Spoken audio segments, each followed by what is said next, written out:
guys, good morning.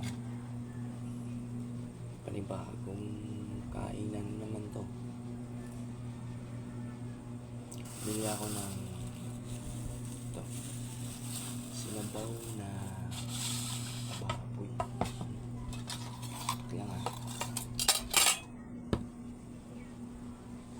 magandang umaga sa inyo na.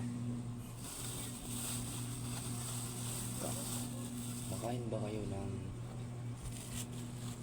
tinuruan? Tikman ko itong tinuruan. Tumili ako doon kasi kakagising ko pala. Kakagising ko lang eh. Pakin na. Ito.